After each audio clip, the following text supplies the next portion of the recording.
Here's answers to the free response from the Chapter 8-9 Bonding Summative. In number 1, we got to do some bond energy calculations. So I did draw my Lewis structures, so I knew what kind of bonds I was dealing with, singles, doubles, triples. Now technically, you can draw that N2F4 two different ways. You can draw it with a single bond, or you can draw it with a double bond. Now I accepted both answers. If you drew it with a double bond, but you calculated the energy properly, it was fine. I think that one ends up being exothermic by about 200 and some kilojoules. But this structure is actually the best. It gives you the lowest formal charges. So I did accept the calculation if you use the double bond between the nitrogens as well. On the reactant side, I need to break 2 moles of fluorine single bonds and 1 mole of nitrogen triple bonds. That's going to cost me 1,259 kilojoules. Then on the product side, again, another reason why I like to draw these, it's really easy to miss that nitrogen bond in the middle.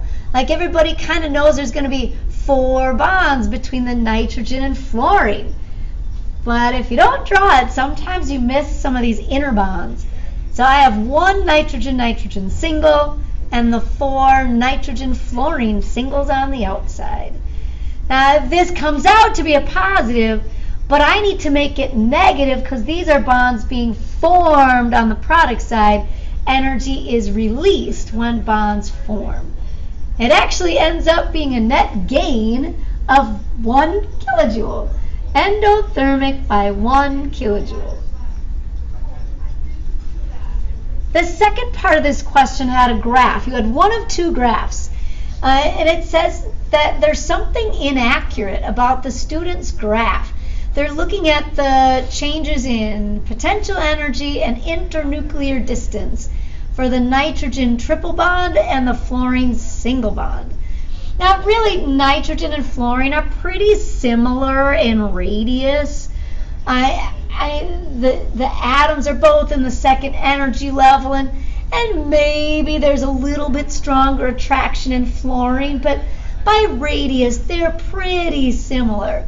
The big difference is that the nitrogen has a triple bond and the fluorine is only a single bond.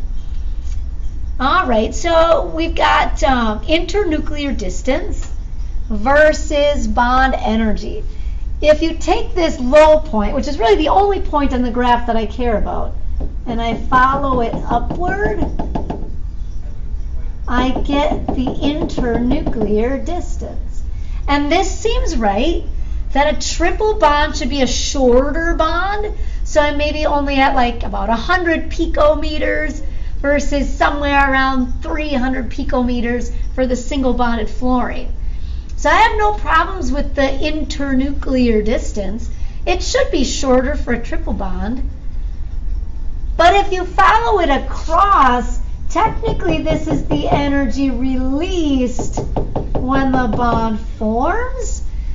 It's also the energy you'd have to add to break the bond. But these should be reversed. I should have to add way more energy to break apart a triple bond, which would also mean that more energy is released when the triple bond forms.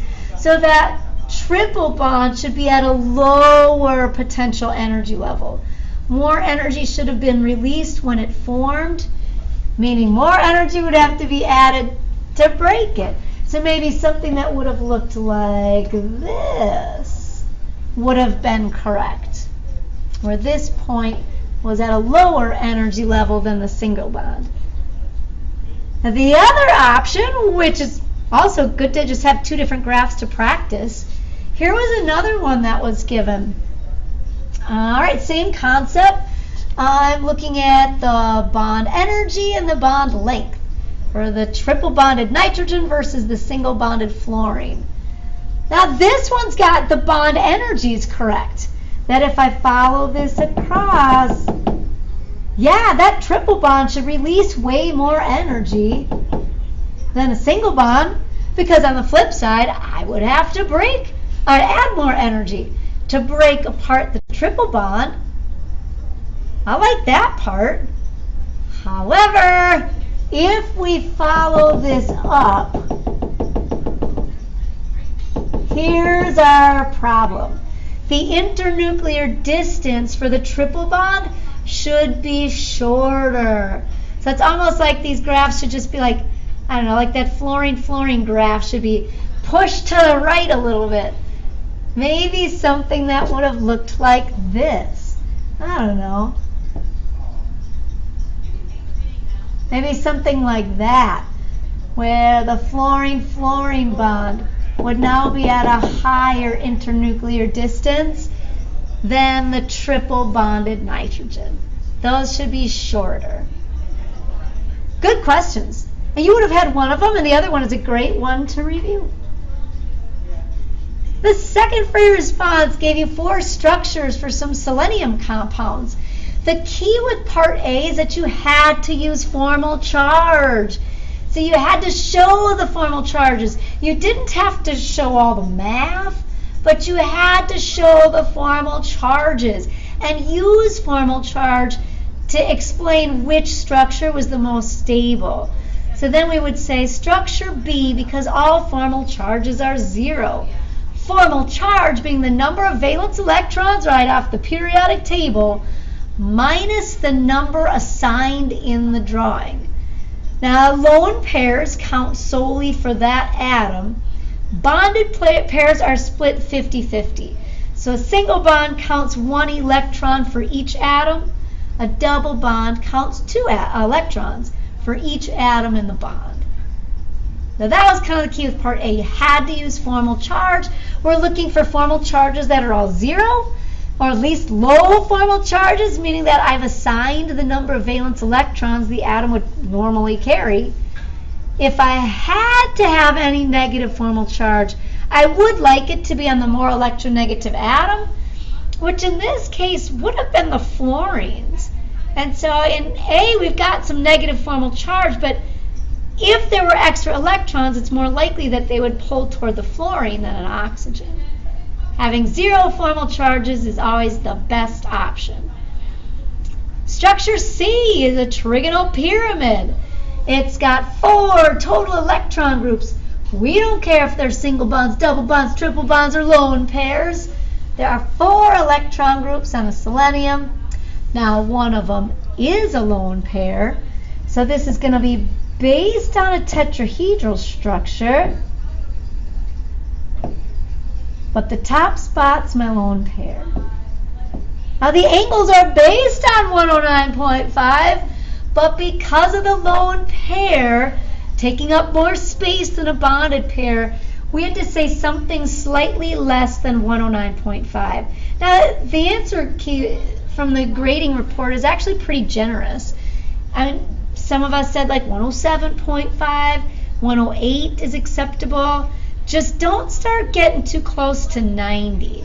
Like, we had to know that even though the structure looks on paper like the angles are 90 degrees, in real life I obviously know that there's nothing 90 degrees about a tetrahedron.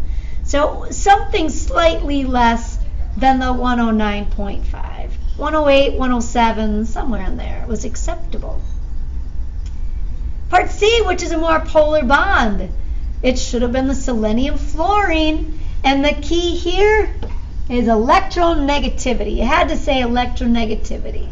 The fluorine will pull on the electrons more than a chlorine will. It's more polar. Even though they're both polar, the fluorine-selenium bond is more polar. D. Will structure D have a dipole moment? Meaning, will it be an overall polar molecule? And we would say, you bet. Even structure D is going to be that trigonal pyramid. C and D will both have the same shape. And the trigonal pyramid does not have equal angles around the center. I'm not going to have equal poles either. Some people notice that, well, we've got chlorine and oxygen, which will have different electronegativities. The oxygen has a higher electronegativity than chlorine, so that's going to create some unequal pulls around that center selenium, and they're also not arranged evenly around the center.